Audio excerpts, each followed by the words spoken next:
What is going on, ladies and gentlemen? This is your boy, Powder Blue Fan in the Bay, with a live stream here. I am going to be reacting to the Chargers depth chart, saying anything they need to add, any players, what my thoughts on the roster right now, kind of what I um, just think it's gonna be. So let me pull up the roster real quick, real fast here. How's everyone doing tonight? I'm doing pretty good. Just chilling at the crib, man. Vibing. Life is good. Life is good.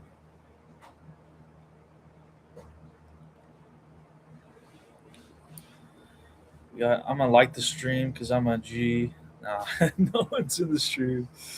This is all right. It's all good, man. We're vibing together. You know what I mean?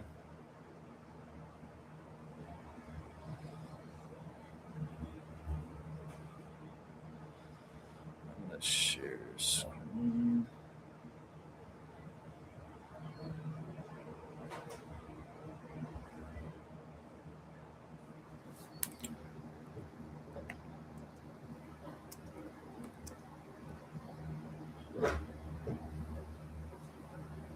All right, fellas.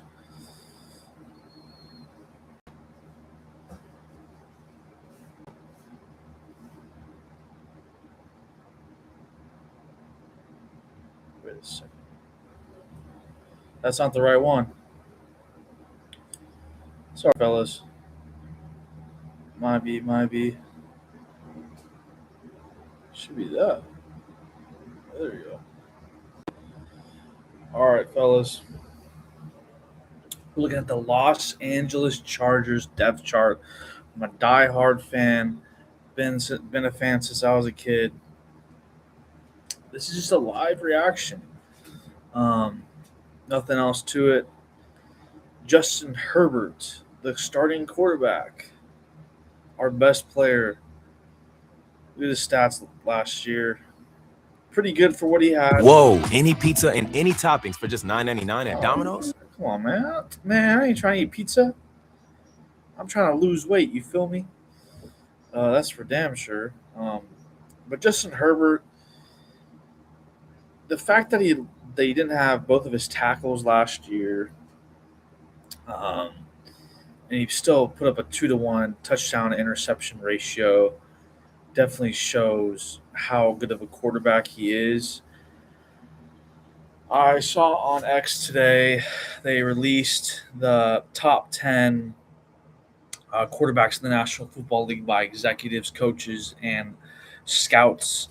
Justin Herbert was ranked seventh, and he was ranked seventh last year as well.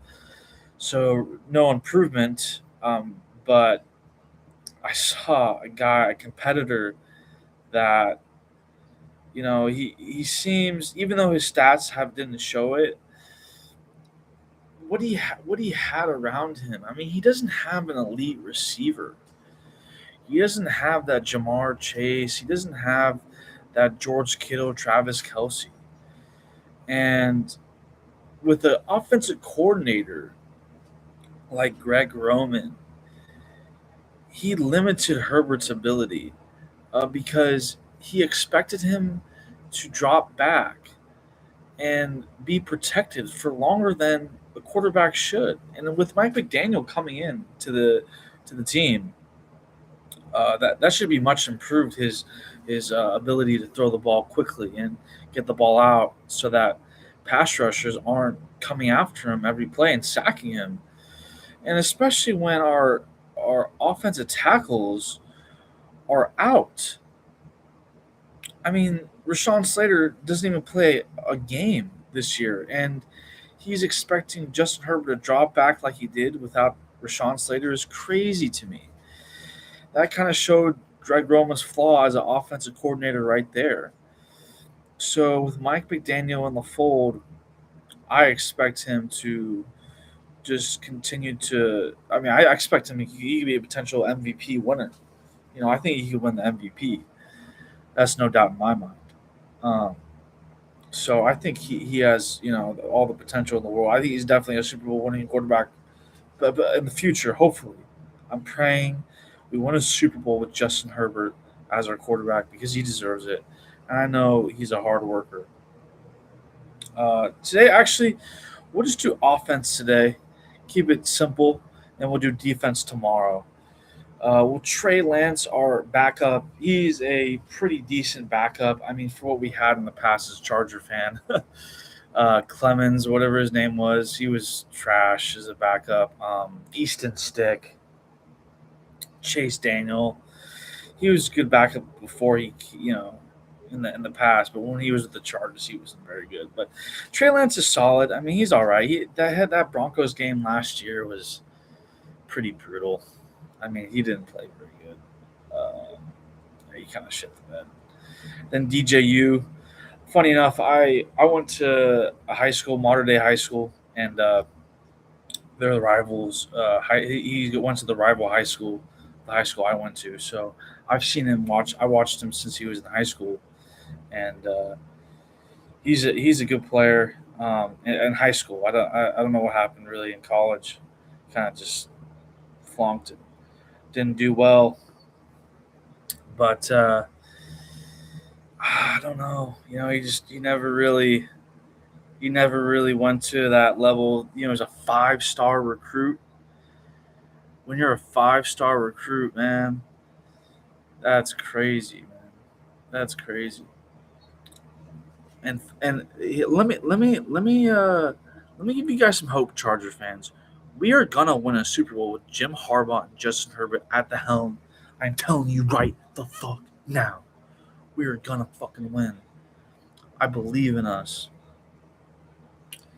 Omarion Hampton, 545 yards rushing in his rookie season, but only played in, I believe, 9 games.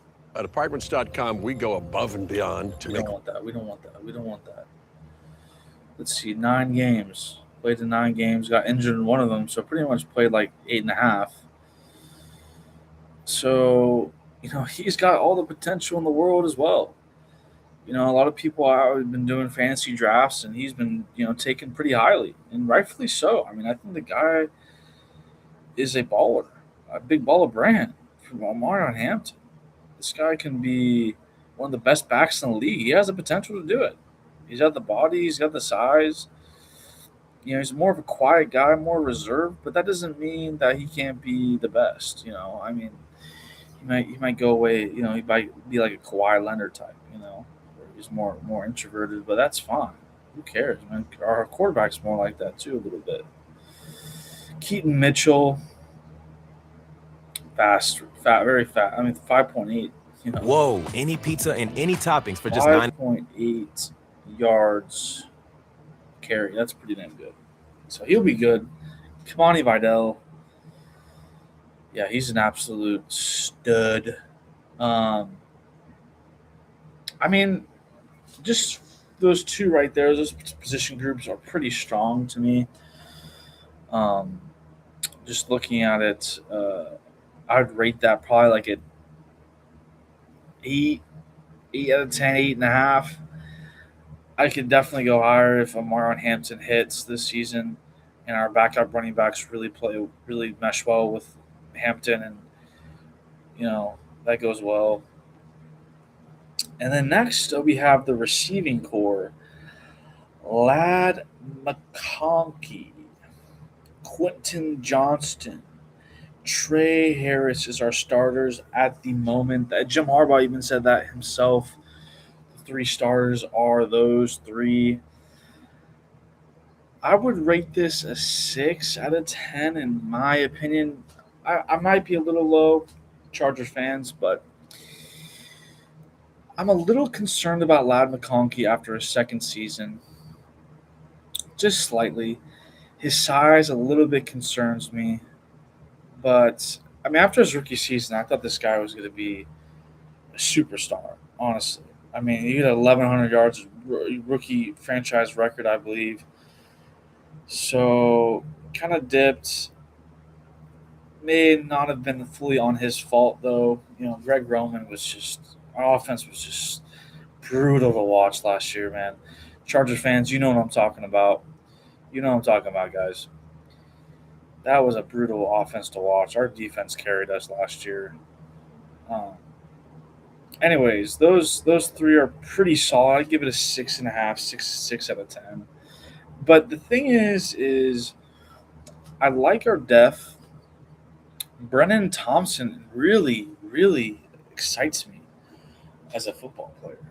I think this guy could be a potential steal of the draft because he fits with what Mike McDaniel wants: speed. Right? We all know he likes speed, and we haven't had that in like the last time we had a speed guy. I don't even remember the Chargers having a reliable speed deep threat receiver. So that's really intriguing. And then I think our best position group in our offense is our tight end room. I mean, these three tight ends to me could be all starting caliber tight ends in the National Football League. I know his numbers are low, but his blocking ability is so good, and he came out of college with a more so a receiving tight end type. So he has that ability in him to be a receiving tight end. But he was just in a stacked room in the Baltimore. So it's kind of, but he's one of the best blocking tight ends in the league. And then David Njoku, proven guy, red zone threat, At 6'4", apartments.com, we go 246. above and Guy's an absolute monster, man. Um, he can be a real threat in the red zone, and even more than that, he could potentially be our starter. He's only 29 years old, so. And then you got the young player out of Syracuse in the 5th round. Whoa, any pizza and any toppings. Rondé Gadsden. Gadsden had a great year his rookie year. I mean, his blocking was questionable at times. I thought he was a little frail. He's a little skinny, but his ability is definitely, I do not question it, because I was at the Colts game where he popped off, and I saw him in person. How athletic and how explosive this guy is as a tight end is really impressive. So if he continues to build off his rookie season, just uh, being an absolute baller, I can see him being a really good tight end in this league for a long time. That's just my opinion. I could be wrong, but I think this guy has a lot of potential. I think I mean, off his rookie season is definitely a steal in the 5th round. So Chef Ortiz is really cooking up something good there. He's good with the late picks. He got Tarheeb still in the 5th round, so he knows how to get his 5th round talent. I'll tell you that. So I love that tight end room. Alec Ingold.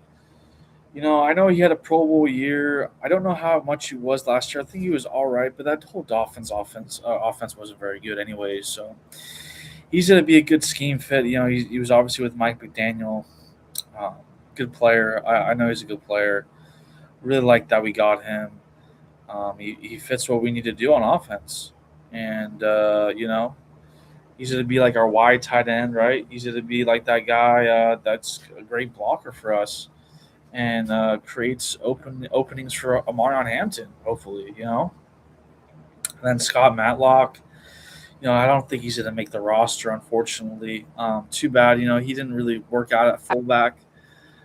He kind of it didn't really work out. I think he was just too big. I mean, he was a defensive lineman his whole career, and he comes to the NFL and they switch him to fullback. I mean, it's a pipe. It's a cool thing to, wish that could happen, but it doesn't always work out, man. In the NFL, it's not always Hollywood endings, man. The NFL is a grit and grind league. It is a no forgiveness league. It is unforgiving. That's how to put it. It is unforgiving as it gets. There is no, there's just you gotta be locked in every freaking day, man. And the NFL is so competitive. It's tough year in year out. So, Rashawn Slater, our franchise left tackle. This guy means arguably he is arguably the most important player on this football team, um, because of his impact on our team. I mean, you saw it last year. When you know how valuable someone is when they're not there anymore. Period. When Rashawn Slater was out the whole last season, you saw the impact on our football team, on our offense. It was just clear as day that our ability to run the ball, protect Herbert, everything um, diminished in a big way. I think if we had him, we obviously would be a lot better, but our interior offensive line was just not good enough. And so, I don't think it would. I don't think we would have won a championship if we had him, but we would have. I don't know. I think we could have had a shot at beating the Patriots, but that's just a what if moment. It's right now. It's the LA Chargers for the 2026-2027 season. Let's hope we lift that Lombardi up and upset. I believe it's probably going to be the Rams in the Super Bowl if we were to make it, because the Rams are probably going to get Aaron Donald back. So if we were to ever make the Super Bowl this year, it would probably be against the Rams, and they would be heavy favorites because they literally are building a God squad, a Pro Bowl roster. Um, that's pretty unreal if they get a first ballot Hall of Fame or just pick him up. Anyways, Rashawn Slater, Trey Pipkins. He was solid for what he did. Trey Pipkins was solid. I still regret that Tom Telesco drafted him that high. When he did, I think it was the third round pick. Shocked everyone. I still remember that day when we took Trey Pipkins in the draft. But he's been a good. I think he's a good locker room guy. I can tell he's a good guy. I like his energy. He's a good guy for sure. You know, he's a good swing guy. But Travis Burke hopefully can be, maybe. I mean, probably not a starter, but I mean, if Rashawn Slater keeps getting injured, he might have to be our starter. I don't know. We'll see. But anyways, they have Jake Slaughter. ESPN has Jake Slaughter starting, which I believe Kyoto Asika was the starter in the OTAs. Um, I heard Slaughter got beat a couple times, so he hasn't looked great. I believe I saw Matt Money Smith say that on the podcast he's on. Um, so we'll see how he's going to do in his rookie year. But he's an important pick. I mean, the Chargers fans were really upset when we took Akeem Mesidor, which I don't agree with, because I think he was the right player to pick there, just given who was available. But I get it. People wanted to take a offensive line, just how our offensive line played last year was just so bad. So I get it. But Jake Slaughter, we'll see. He's a big question mark. That's a starting offensive line. Our starting offensive lineman position, left guard, that's a big question mark for us. We'll see who turns out to be the starter week one. This guy I'm really excited about, Tyler Biotish, guy picked up from the Commanders, released from the Commanders, which is kind of, you kind of get a little sussed out or concerned about why would they release him. But, I mean, there hasn't been much reason why unless it's just money. Maybe they just thought he was too expensive, and I have no idea who they replaced him with. But I don't know. I mean, there's not much supply of great centers in the centers. I feel like there's a lack of supply of good ones in the National Football League right now. I feel like in general with the offensive line position, the offensive linemen coming into the league I just feel like digressed and not really been as good as it used to be in the past. So that is concerning a little bit. But anyway, Biotish is a good player. I think he's a good player. I think he's easy to change everything with how our offense is going to be compared to Bradley Bozeman last year. No offense, Bradley Bozeman, but your probably time was up even before last season. I don't think he was ready to play last year. He struggled, and that's okay. That happens. But it's the NFL. It's not meant to. You know, uh, it's best players play. So that's just how it is. And I think that's a criticism on Joe Ortiz for him. Thinking that it's okay to have what they had and sticking with Bradley Bozeman. That's on Joe Ortiz. On the interior and signing Mekhi Becton. That didn't turn out very well. So that is definitely room for criticism there for Joe Ortiz. Even though I really like some of his drafts, way better than in my opinion. Actually, it's not even just my opinion. I think it's just honestly straight facts. Better than Tom Telesco. Um, Telesco was just stick and pick, no creativity, no just passion. I feel like, or any sort of just out of the box thinking. Like you have to build depth on your team, man. It's a National Football League. Injuries are going to happen. Injuries happen every single Sunday. Any given Sunday, injuries will happen. And so you have to build good depth on your roster so that when injuries do happen, you have a competent, replacement to come in and play, as well as they can, and hopefully not hurt the team as much as someone, when the Tom Telesco era was happening, where we would have a guy doesn't deserve to be even on the field. So that's another tangent I'm going on, but I'm just glad who we have now. I definitely like who we have now for sure. And then Cole Strange, where another question mark. You know, the good part. I'll say the good parts is that he knows Mike McDaniel. He's familiar. He's with him in Miami. He fits the mold of what a zone scheme guard should be. Right, very athletic, can move around. Can get kind of pushed around though. You worry about his strength and his ability to block power rushes and bull rushes and things like that. That is a cause for concern. Um, but if if Mike McDaniel really liked him, he thinks he could continue to improve as a player. I mean, he's a former first round pick. Bill Belichick selected him. Bill Belichick believes in you. That's probably a good sign. He's a real football guy, and so there is pros to him. So we'll see. Um, yeah, some of the backups I didn't. Trevor Penning, he struggled at tackle. So guard. I think he's. I thought he was all right at guard. Not really that great at guard, but hopefully he's a good backup.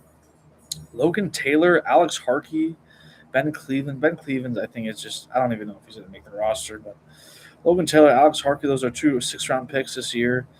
Logan Taylor, I'm really intrigued by. I saw the Lightning Round podcast. Those two guys, Garrett Sisti talked about him. Logan Taylor being one of his top guards, one of his day 3 gems. He was saying one of his picks, sleeper picks, and we got him in the 6th round. So I'm intrigued to how he plays in the preseason. I'm really looking forward to seeing how some of these players play in the preseason. And he's one of them for sure. And him and Alex Harkey. And then last but not least, Joe Alt. Joe Alt is, a potential, all pro guy. I think he can definitely be an all pro this year if he stays healthy. He has that potential. Obviously, fifth overall pick. First draft by Chef Ortiz. I should say Chef Ortiz, Joe Ortiz, and Jim Harbaugh. That was their first pick with the LA Chargers. And people were controversial about it because they wanted Malik Neighbors. They looked at a receiver room and they're like, we need a playmaker, which obviously we did. We lost Keenan Allen and Mike Williams, but they said, hey, Jim Harbaugh even said it. Offensive linemen are offensive weapons too. They're a weapon in the offense as well. So that's how you gotta kind of look at it. And Joe Alt is definitely a weapon for us. He is a big man. He is a strong and he looks like a prototypical Pro Bowler type of guy. You just that all pro that that guy that you can just count on to protect Herbert and in the run game could create holes for Amarion Hampton. So I'm really looking forward to that. And then Travis Burke, he's a guy. Apparently the Falcons were trying to take him. We traded up in front of the Falcons to get him, but he was a guy. Dave Brugler or something like that. I forget his name exactly. Brugler something. He had him in a third round pick. This guy could be a steal. If he develops. Also, another guy I really want to see in preseason how he performs. He's a big man. He's bigger than Joe Alt apparently. So if you're bigger than Joe Alt, that's saying something for sure. Um, the offense is good. I'd rate the offensive line position. Oh yeah, I should just rate the tight end position. I'd say like a 9 out of 10. 9 out of 10 for me. Fullback position, say like a 7.5, 8. And then the offensive line, I say like a 7.5. 7.5 out of 10. I think is a fair grade, a fair rating for them. So that is it for today. For today's live stream with the powder blue fan in the Bay here. I'm a diehard Chargers fan. I'm posting content every single day, no days off. I am very passionate about the Chargers. I love the Chargers since I was a little kid. They are my everything to me, and I hope we win one Super Bowl in my lifetime, just at least one, man. I'm begging you. But that's gonna wrap it up for this live stream. I'll be doing a live stream tomorrow on the defense, the Chargers defense, and showing what I think of the depth chart, where I think they could maybe improve, what my thoughts are on all the players on defense. So that's gonna do it, guys. Take care and stay safe. Peace.